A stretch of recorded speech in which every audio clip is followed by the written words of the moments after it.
교회의 본질은 거룩함입니다. 그리고 교회의 능력은 하나됨입니다. 교회가 거룩함을 추구한다고 하면서 서로 하나가 되지 못하고 다투면 덕스럽지 못합니다.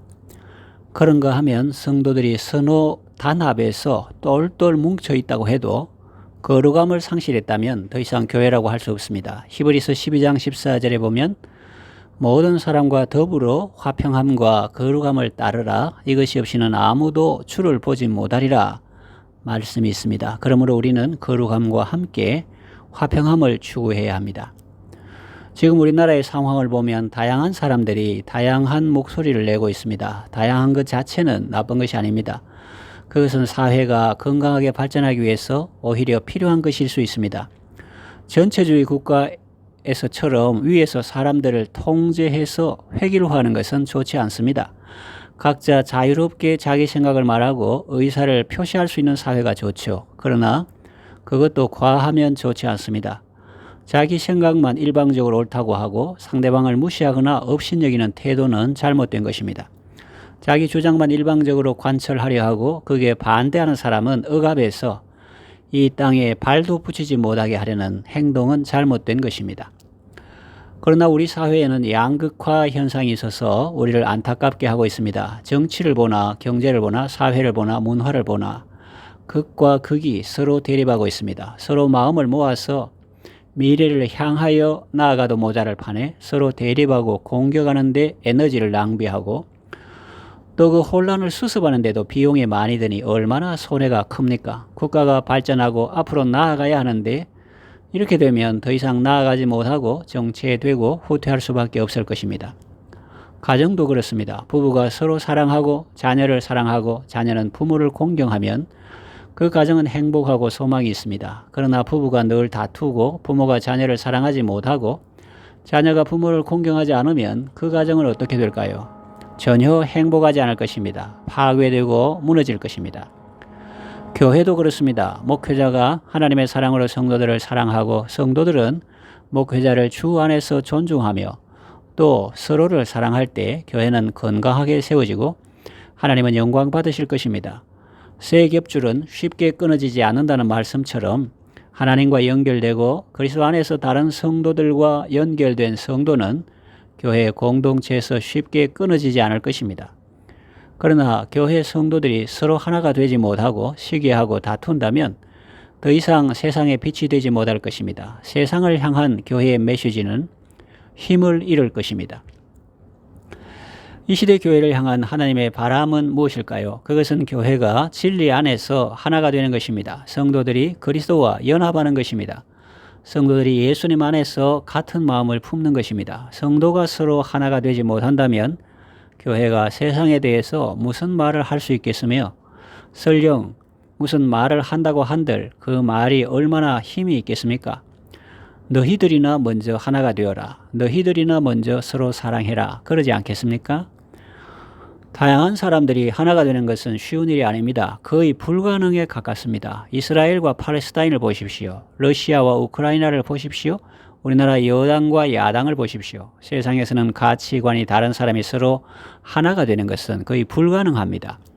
그런데 여기 복된 소식이 있습니다. 사람들이 서로 하나가 되는 것은 불가능하지만 사람이 할 수 없는 것을 하나님은 하셨습니다. 성령님이 하나 되게 하셨습니다. 사람들이 할 일은 성령님이 하나 되게 하신 것을 힘써 지키는 것입니다. 성령님은 어떻게 사람들을 하나가 되게 하셨습니까? 에베소서 2장을 보면 알 수 있습니다. 에베소 사람들은 구약시대 관점으로 보면 이방인이죠. 할례받지 않았고 그리스도 밖에 있었고 이스라엘 나라 밖에 있는 사람들이었습니다. 세상에서 소망이 없고 하나님도 없는 자였습니다. 그처럼 하나님에게서 멀리 있던 사람인데 그리스도 예수 안에서 그리스도의 피로 가까워졌습니다. 예수님은 우리의 화평이 되셨습니다. 둘을 하나로 만드셨습니다. 중간에 막힌 담을 자기 육체로 허으셨습니다. 법 조문으로 된 율법을 폐하셨습니다. 이방인과 유대인을 그리스도 안에서 한 새 사람으로 만드사 화평하게 하셨습니다. 그래서 그때부터는 그리스인, 로마인, 유대인 따로 없고 다 그리스도인이 된 것입니다. 이해하기 쉽게 설명하면 신인류가 탄생한 것입니다. 예수님으로 말미암아 이방인과 유대인이 한 성령 안에서 아버지께 나아감을 얻게 하시려고 먼 데 있는 이방인에게 평안을 전하시고 가까운 데 있는 자들에게 평안을 전하셨습니다. 이것이 바로 성령님이 하나 되게 하신 것을 말씀하는 것입니다. 그래서 사도 바울은 우리에게 하나가 되라고 말씀하지 않고 성령님이 하나 되게 하신 것을 힘써 지키라고 말씀하는 것입니다. 자, 그렇다면 우리는 어떻게 하면 성령의 하나 되게 하신 것을 지킬 수 있을까요?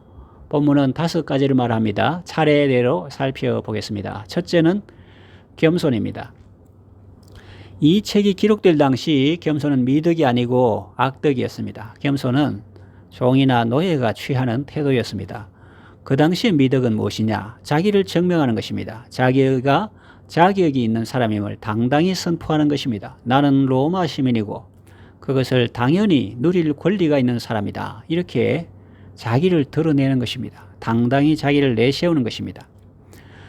그런데도 사도 바울은 왜 겸손을 말할까요? 바보라서요? 아닙니다. 그가 겸손을 말하는 이유는 우리 주 예수님이 겸손의 왕이기 때문입니다. 유대인의 전통은 손님이 집에 오면 발을 씻어줍니다. 그 집에서 제일 신분이 낮은 종이 그 일을 합니다. 그 종이 바쁘면 그 집 주인이 그 일을 합니다. 그러나 종도 바쁘고 주인도 바쁘거나 그 자리에 없으면 손님 중에서 제일 먼저 들어온 사람이 나중에 온 사람의 발을 씻깁니다. 마가 요한의 다락방에 모였을 때 제자들은 서로 눈치를 보았습니다. 자기는 몇 개월 먼저 제자가 된 사람이고 자기는 가장 사랑을 많이 받는 사람이고 자기는 국가 공무원 출신이고 자기는 어쩌고 하면서 서로 다른 사람이 자기 발을 씻겨주기를 기다렸습니다. 그때 예수님은 친히 수건을 허리에 두르시고 대야에 물을 담아 제자들의 발을 씻기셨습니다. 창조자가 피조물 앞에 무릎 꿇은 모습입니다. 섬기는 모습이죠. 내가 너보다 낫다 라고 생각하는 순간 교회의 하나됨은 깨집니다. 내가 젊은 성도라면 연로하신 성도를 공경하는 것이 미덕입니다. 먼저 인사하고 좋은 자리를 양보해야 합니다. 그렇게 하는 것이 마땅합니다. 그러나 내가 연로한 성도라면 꼭 그렇게 해야 하는 것만은 아니라고 생각하는 것이 좋습니다. 먼저 보는 사람이 인사하고 어린 사람을 대접할 수도 있다고 생각하고 그렇게 행동하는 것이 좋습니다. 교회 직분을 맡은 사람도 늘 청년들의 섬김을 바라는 것이 아니라 청년들에게 친절하게 대하고 사랑으로 섬길 때 교회는 따뜻해지고 성령이 하나 되게 하신 것을 지킬 수 있습니다. 그러지 않고 내가 누군데, 내가 먼저 믿었는데, 내가 직분을 받았는데, 내가 너보다 먼저 이 교회에 왔는데 라고 하면서 자기를 주장하고 고집하면 그 교회의 하나됨은 한순간에 깨어집니다. 제가 무슨 말을 하려는 걸까요? 오늘부터 어른들은 청년들을 섬겨야 된다. 그런 말을 하려는 것이 아닙니다. 청소년들은 마땅히 어른을 공경해야 합니다.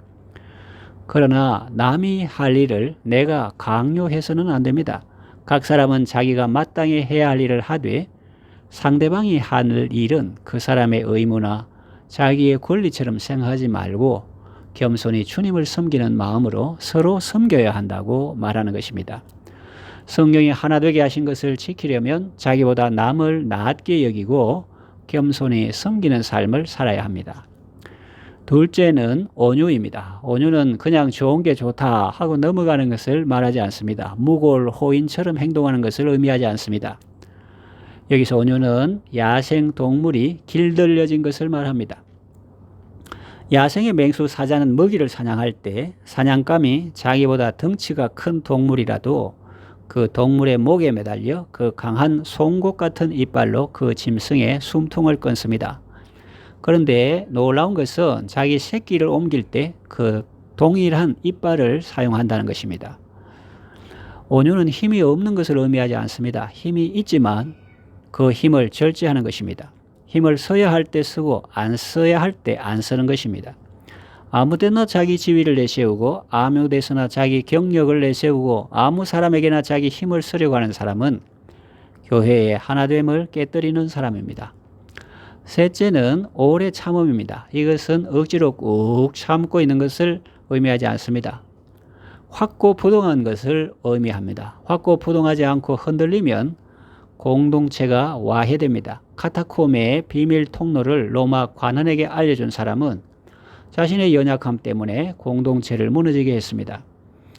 하나님은 심지가 견고한 자를 평강에 평강으로 지키십니다. 이사야 26장 3절에서 4절 보면 주께서 심지가 견고한 자를 평강하고 평강하도록 지키시리니 이는 그가 주를 신뢰함이니이다.